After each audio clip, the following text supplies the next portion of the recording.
What's up, guys? So in this video we are going to talk about stuff that should be in your toolbox that is something practical to have for use. In this case it's child protection, having a child and being able to command a dog and be able to use the dog. This is an case, say for instance, you're outside with your kids and you have to run in to flip something in the stove, or put something in the oven, or take something out of the oven, or do whatever just for a few minutes or whatever, nothing long at all. So, but this video is also a call out to this guy because he's doing stuff based on what he has heard me talk about and stuff that he has heard me being quoted as talking about, teaching and putting out. So in this case, he is faking it to making it, and I'm basically calling him out at this point. So notice the kid is in between the dog and the subject. That should not happen. The dog should always be in between the handler or what it's protecting and the threat. The threat should not have that kind of control right there. If he can do that, he can slit that child's throat. He can put a knife into her rib cage and pierce her heart. There is no problem with him being able to do that because he had all the time in the world up until then. Now, this is where the faking and making until you make it comes in to play. I always talk about engaging the strong arm, engaging the dominant side where the weapon's going to be. So that's what he's having the dog do to do it. I always talk about having, notice how it skipped out and he just randomly ended up on the ground. It's because he got on the ground because he wanted to. The dog didn't pull him, because you can tell by the way the dog was pulling up until this point right here that the dog was not pulling with enough fight, with enough ass behind it to pull this big dude down to the ground. Now, with the pulling, yes, the dog has the rest of the dangerous side, the dominant side, the strong arm, the weapon side, and he's pulling, but he's not doing it effective. He is allowing the guy to stay on his back. That is because if you notice, the dog is not pulling correctly.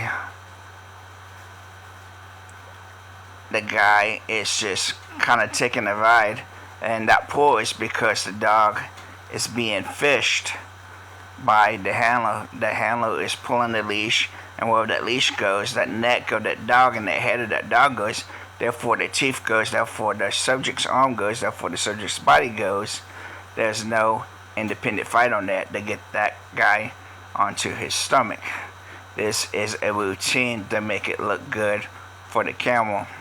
And I'm calling it out because this is something that I trained personally when I do any type of protection work with any kind of civilian type client. This is something I strongly believe in, is being able to do it correctly, technically effective and efficient, operational effective and efficient. And this is not. As you can see, he just had the dog go for the strong arm, and then all of a sudden the dog is going for the weak arm. If this is his standard as far as going for the strong arm, why isn't the dog doing it? Why all of a sudden did it switch it up? And did you notice that he fell? The dog did not pull him. Why isn't the dog pulling? Why is the guy able to move? Why is the dog walking into him? What changed from the first clip? Look at the grip of the dog. That would not be, in real life, that would not be an effective bite. all that would do is maybe tear a little bit of flesh.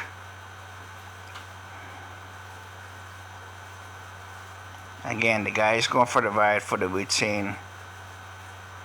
That right there is something else that he's faking until he makes that I talk about, is transform bites. I'm going to rewind it a little bit so you can see it again. Notice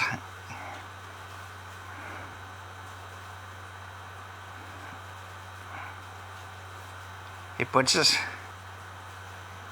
leg out and the dog takes it, and it goes just out of the camera view, and the dog doesn't jump up automatically. See how he grabs the dog? He's grabbing the dog right there. If that dog was actually doing a real transfer bite, actually really engaging this guy, that wouldn't have happened. See, the dog only jumps up because he reached down to grab it. The dog should automatically reached up and grabbed him, because there's no reason in real life that the dog should ever attack the legs. That's one thing I do not believe in, is attacking the legs. The legs should only be touched if the subject is fleeing and the dog does a tackle, which is called a check. But as soon as that check happens, you got to balance it out. You have to get into position, and you have to go for the most effective thing, which is the weapon side, the strong arm, the dominant side, like you see here. So this guy is faking it to make it. And another reason too, you can tell that he is full of shit with his training, is the fact that he's wearing sandals.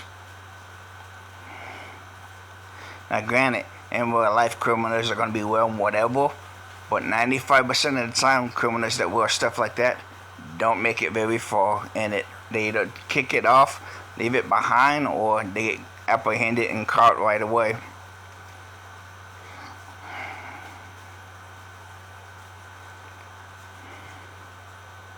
So he's fighting with the dog, and the dog's not able to pull him down. Or was the dog able to pull him down? Look at the dog's legs. The dog is hugging him. The dog's not fighting.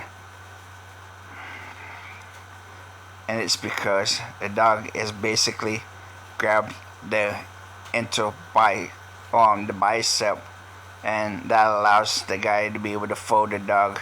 If the guy wants to choke the dog out, grab the dog, hold the dog in any way, shape, or form, or pull it close, he can, because of that bicep belt. That's another thing I don't agree in. If you bite the arm, try to bite it from the elbow down if you have to come from the front like that. Preferably the wrist, because if you get the wrist, you pull and you can spin the guy off of balance. You can keep spinning him off of balance if you're not able to pull him completely to the ground. And this keeps him from being able to use the arm, and it keeps him from being able to reach over with the other arm to reach you, because if he does, especially when he's sideways like this at that perpendicular angle and stuff, when y'all all in a line 180 and everything from each other, he can't reach over and get any kind of balance. So if he does try to reach over, if the dog had the wrist, the dog could spin him around and keep him off balance and have a better chance of getting to the ground. But bicep bites are the worst area to go for. If you have to do the front, try to get the dog to attack the back. And each place along the arm does something different and causes a different reaction for the handler as far as what the subject does. If you bite under the armpit, if you bite it from the back, you clamp down on the arteries that run from the chest into the arm. If you do it right, and you can put pressure on that, you can actually puncture those.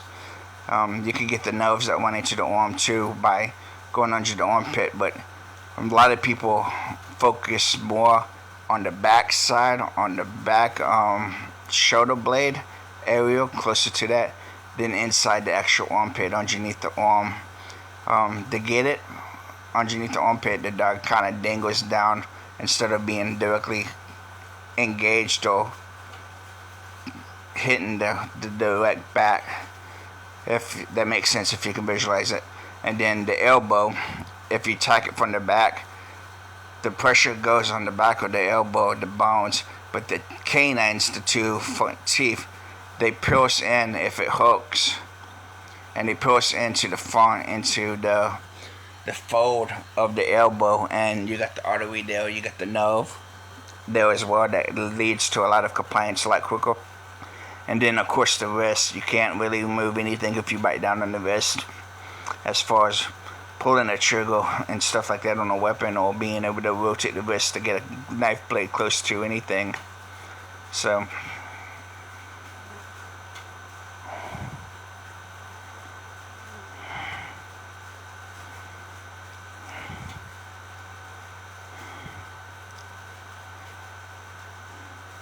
watch it. Tell me what you think. That shouldn't happen. Right there.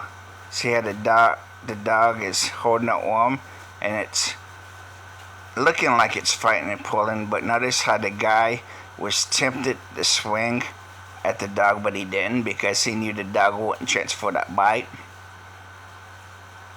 But I'm leaving it at this, letting you draw your own conclusions of the pros and cons of this, the right and wrongs, and if this is just for show or not.